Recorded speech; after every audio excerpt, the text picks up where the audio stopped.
Consul General, consuls, ladies and gentlemen, namaskar. The greatness of India is its plurality and its diversity. It is the world's largest democracy, and all India is very proud of that fact. And so am I, the child of India.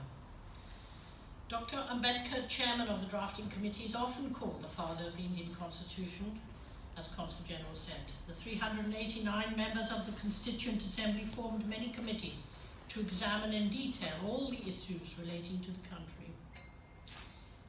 And the Constitution reflects this vital, precious aspect. In the absence of a state religion, it is perhaps the cornerstone of the nation. This is the true faith of India. The Constitution, unlike the idea of India, the founding fathers wanted it to be forever flexible. There have been 104 amendments. You said 103, Consul General. I checked it and they said 104. So we will agree to differ, showing how the Constitution can expand and interpret according to the changing nature of India's people. And let me read out the 11 fundamental duties of the citizens of India.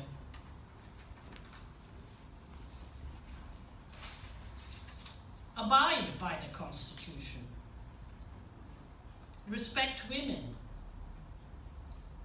Spirit of brotherhood. Preserve composite culture.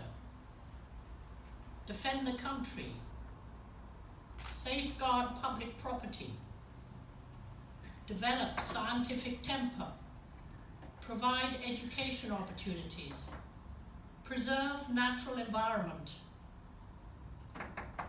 Strive for excellence. And cherish ideals of freedom.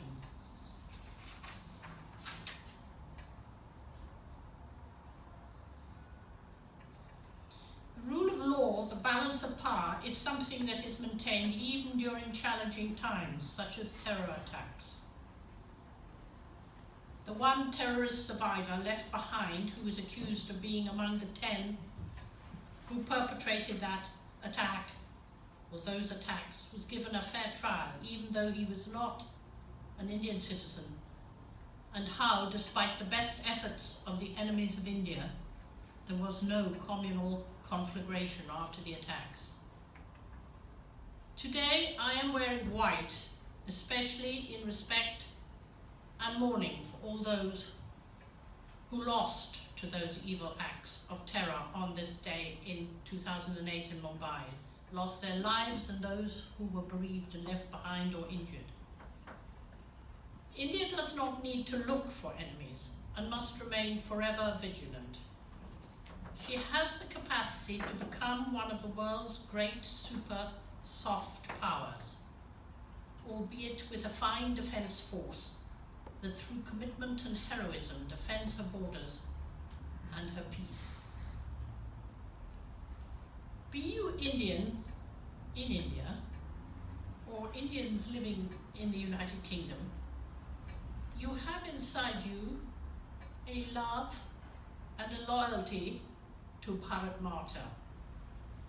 And I would urge you all who are resident here to think wisely and reflect very carefully that here in our nation, the United Kingdom, we have endured terrorism since the early 1970s.